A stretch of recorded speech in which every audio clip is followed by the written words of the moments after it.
बोलो सतगुरुदेव की जय हो। और जो दास परमात्मा का दिया हुआ ज्ञान और जो यहां भी रहने की क्रियाएं हैं, यही है जो दास बता रहे। और एक दिन पूरे विश्व को माननी पड़ेगी या दो दास की सीख है, परमात्मा का दिया उपदेश है, और तभी हम सुखी होंगे। और इसी नाम को सबको ग्रहण करना पड़ेगा, क्योंकि भगवान का आदेश है।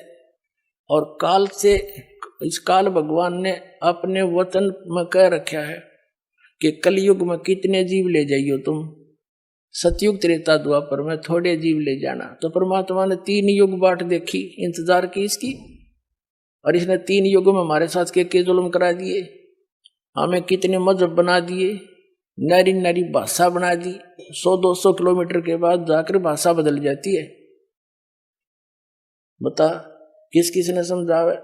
अब दास ने हिंदी आती है और कोई मराठी जानता है, ये मराठी क्यों कर समझाऊं उसने हैं, और दूसरी भाषा में कैसे समझाया जाए। तो ऐसा जुल्म कर दिया इसने हमारे साथ कि एक का क्षेत्र में आया संत वहीं कर करा के अपना जीवन नष्ट चला जाओ, दूसरा समझे नहीं इसकी बात नहीं। तो अब परमात्मा ने दया बख्शी है, ये ज्ञान ऐसा है और सभी भाषाओं के बच्चे इसे परिचित हो गए। अब वो अपनी अपनी लैंग्वेज में इनको बना के तत्व ज्ञान को छपवा रहा है और अपने बहन भाइयों को वहां बांट रहा है। तो परमात्मा ने ये मीडिया बना दिया। इसके अंदर भी एक बताते हैं कैसा सॉफ्टवेयर बनने वाला है, कुछ बन भी गया है, कि वो किसी भी भाषा का हो, सभी भाषाओं में वो उसको कन्वर्ट कर देता है। दिया भी दया परमात्मा ने करी आपके ऊपर। तो पुण्यात्मा परमात्मा कहते हैं, और ज्ञान सब ज्ञान डी कबीर ज्ञान सो ज्ञान, और जैसे गोला तोब का अब करता चला मैदान। तोब के गोले का आगे किले नहीं डटा करे हैं, एक का बढ़ा दिया करे, 2-3 लागे बात तो निशान नहीं पावे। तो ये परमात्मा का तोब का गोला है। और ये सोच ले एक किस्म का भी परमाणु बन गया। असली परमाणु दास ने बनाया है, अज्ञान के नाश करने का और सत्य को ऊपर उभारने का। एक पुस्तक जहां भी भक्त बांट आते हैं, उस परिवार पर कृपा होती है, आसपास के सुन सुना के वो भी उनसे पूछते हैं, फिर पुस्तक ग्रहण करते हैं। और वो क्योंकि अज्ञान गणा है, कई भक्त ने कहा जी 2 वर्ष पहले पुस्तक ली थी और आज दया हुई आपकी। बताओ इतना ज्ञान बना रखा है। एक भक्त आया महाराष्ट्र का, वो कहने लगा जी एक सांगली शहर है महाराष्ट्र में, सांगली, और वहां कोई आपकी भक्त ज्ञान गंगा बांटे थे,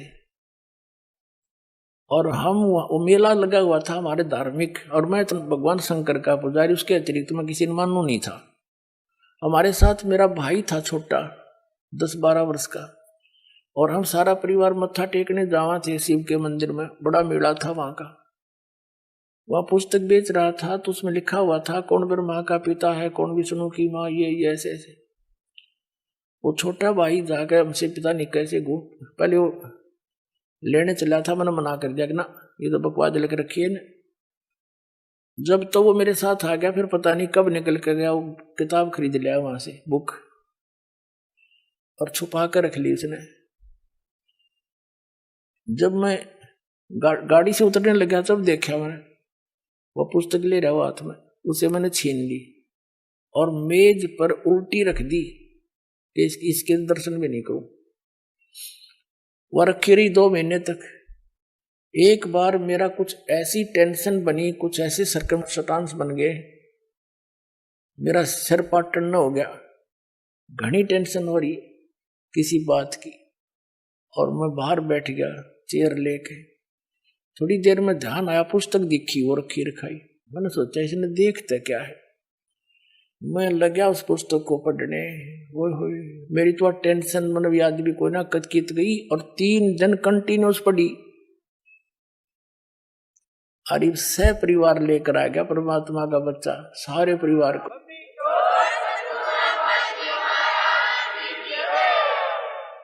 तो ये एक किस्म का परमाणु बन गया ये पुस्तक परमात्मा के ज्ञान की। अब वो उससे फिर रिश्तेदार में जाती है, वहां से ले गया सैकड़ों पुस्तक, सबको दूंगा एक एक, और प्यार से पढ़ाऊंगा, अपने कसम खाऊंगा, बताऊंगा सच्चाई क्या है, मेरे जैसे भ्रमित है सारे। तो पुण्यात्माओं, आप सबका दायित्व बनता है यो कि अपने भूला न राह बतावे।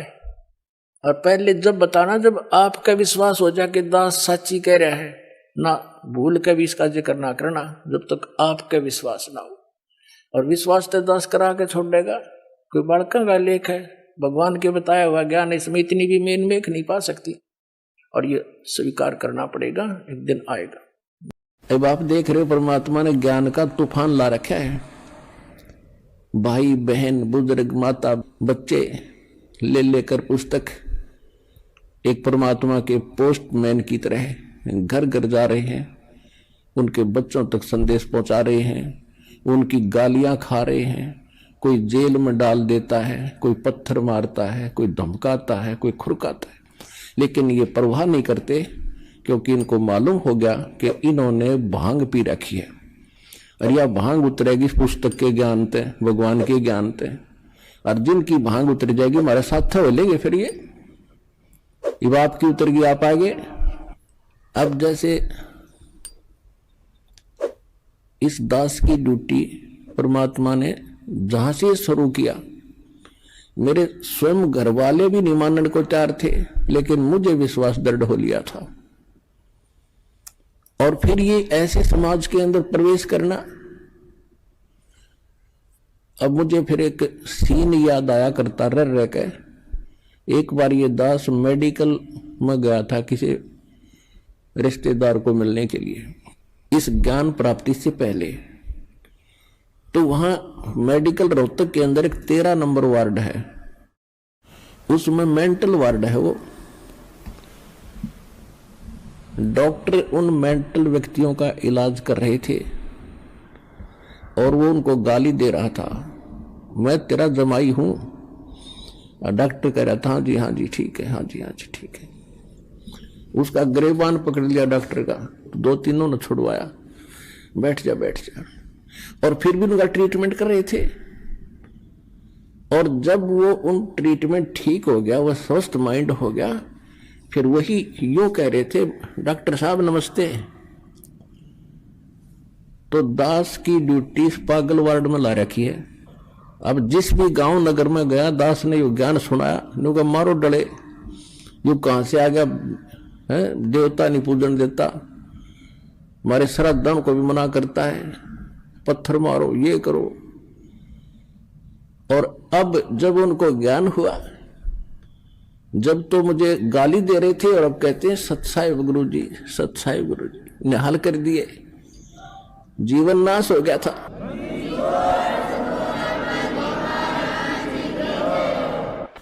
तो परमात्मा ने ये ज्ञान का तूफान उठा दिया।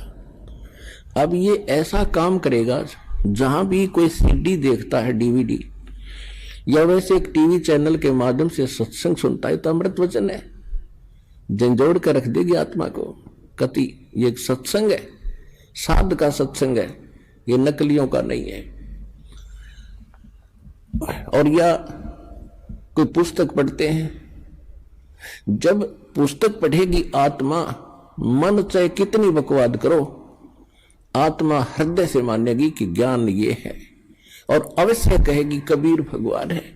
और चाहे वो कहीं फंसा पड़ा किसी भी ग्रुप में, किसी संत के पास, या किसी पंथ में, या किसी धर्म मजहब में, जब आत्मा सच्चे दिल से मालिक ने अवश्य पुकारेगी, जब इस ज्ञान को सुनेगी कि हे परमात्मा, हे कबीर जी,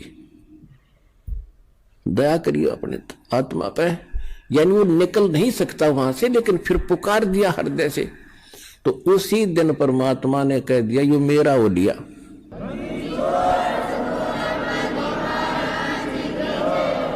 फिर काल को पकड़ कर बाजू से दूर कर देता है, दूर हो जाए, ये मेरा हो गया, अब मेरे ज्ञान को स्वीकार कर लिया। बेशक वो कितने दिन फिर वहां रहे, आएगा एक दिन, मालिक लिया होगा। देवता नहीं कारण देता, हमारे श्राद्धों को भी मना करता है, पत्थर मारो, ये करो। और अब जब उनको ज्ञान हुआ, जब तो मुझे गाली दे रहे थे और अब कहते हैं सत्साहिब गुरुजी, सत्साहिब गुरुजी। निहाल कर दिए, जीवन नाश हो गया था।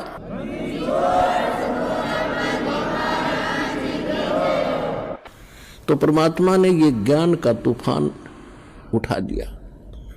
अब ये ऐसा काम करेगा, जहां भी कोई सीडी देखता है, डीवीडी, या वैसे एक टीवी चैनल के माध्यम से सत्संग सुनता है, तो अमृत वचन है, झंझोड़ कर रख देगी आत्मा को। कति ये एक सत्संग है, साध का सत्संग है, ये नकलियों का नहीं है।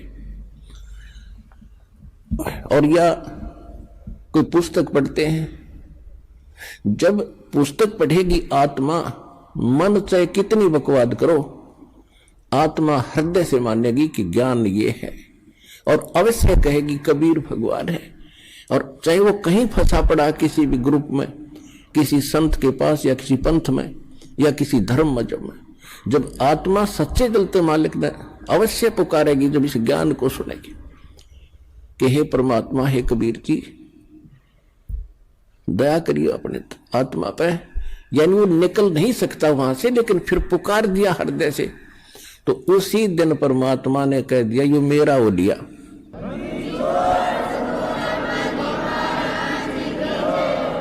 फिर काल को पकड़ कर बाजू से दूर कर देता है, दूर हो जाए, ये मेरा हो गया, अब मेरे ज्ञान को स्वीकार कर लिया। बेशक वो कितने दिन फिर वहां रहे, आएगा एक दिन, मालिक लाओगा, कुछ भी कारण बनावे।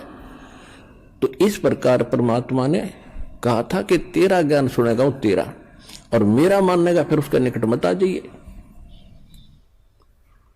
तो इस प्रकार ये परमात्मा का ज्ञान पूरे विश्व में फैलेगा।